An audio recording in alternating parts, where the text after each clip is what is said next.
I highly recommend coming here to the Nobel Peace Prize Museum, because here it pretty much tries to show all the visitors the importance of experiments. Because unlike just, observing or looking at something, you're not really able to detect or being able to disprove or prove the circumstances of change. And that is pretty much what science is when they're able to do that. Look, all these things like electricity, radioactivity, penicillin, and all the other things that we've learned in school that had to do with Nobel Peace Prize winners, you can all find that out here. Breathtaking.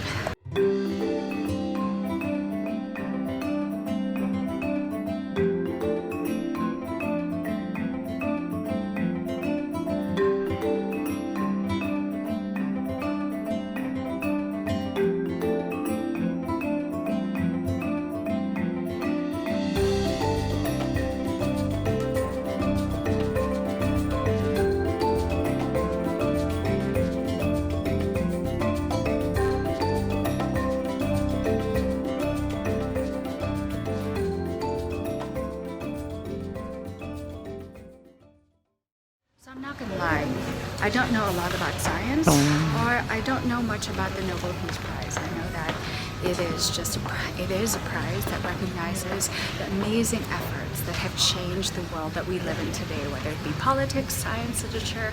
That is what the Nobel Peace Prize is. Now, even if you don't know a lot about science, or the Nobel Peace Prize for that matter, that's exactly why you should come here, to the Nobel Peace Prize Museum in Stockholm. And since the man who created the Nobel Peace Prize is Swedish, that is why this is one of the must things to do or visit right in the old town, Stockholm. And if you have no idea who are some of the winners, well, there's Marie Curie, and then there's Albert Einstein. I can't remember what it was that he discovered, among many other things that he did. But not to worry, because on the ceiling, if you take a look up, there's so many names that is shown in all these placards, one by one, going all throughout the museum, just to give you a little preview of all the amazing people who've contributed to a better world that we live today. So when in Stockholm, Nobel Peace Prize Museum. I think one of the best things that I learned here inside the museum is the importance of experiments. Experiments. It's all about trial and error, and I think that applies in life as well, not just science, because we'll never really know unless we try. And sometimes, even if things are set in stone, so to speak, they can always be changed or disproved, and that is what science, and that is what experimentation, that is what questioning what is can do. And if you can add to just educating people and finding out more ways to arrive at this solution, I think that's the most beautiful thing that we can contribute to a better world. I think that's the best part that I took away from this museum. Speaking of museum, there's always a store. Time to buy a souvenir.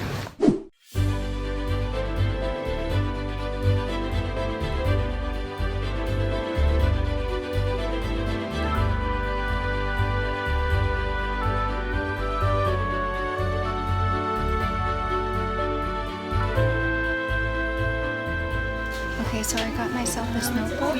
What I really love about it is there's different quotes from all the different Nobel Peace Prize winners.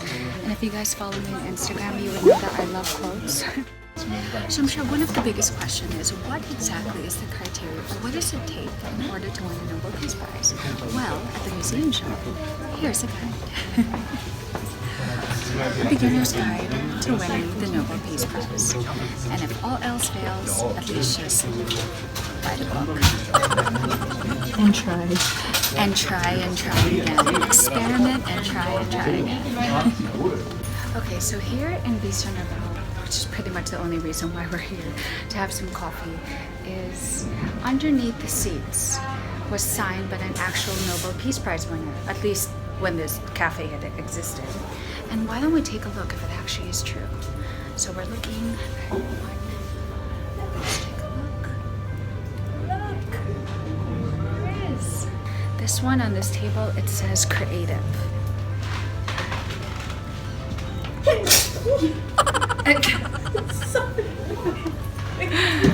See? Creative. Adding a sneeze to the video. And then diversity. Let's take a look here.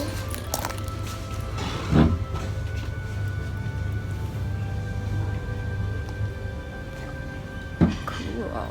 And I'm finally getting some alone time here in the courtyard, which is located right in the back of the Nobel Museum here in the Old Town. And you know, if you have some souvenirs, having a sip of coffee, or something you just want to rest from all the walking and the cobblestone streets, this is the place that I highly suggest. This is in the Old Town, the Nobel Museum.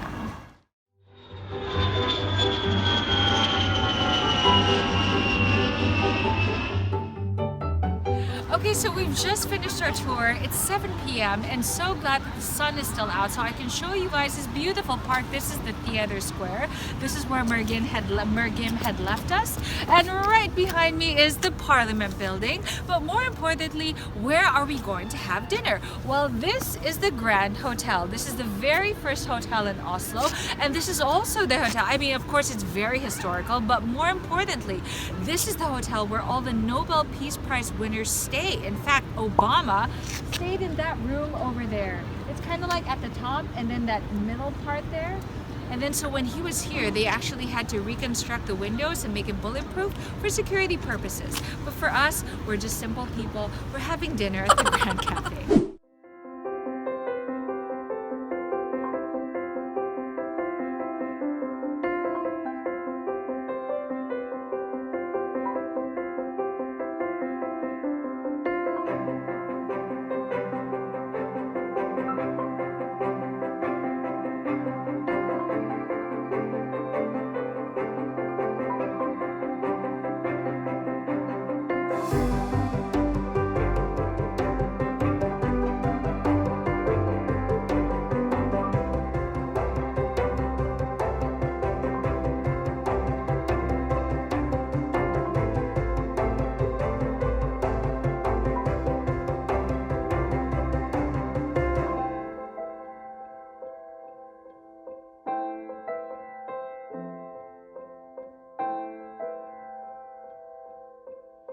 So I still have the morning left before we head for our flight. Just trying to maximize that time, just like the Nobel Peace Prize Center right there.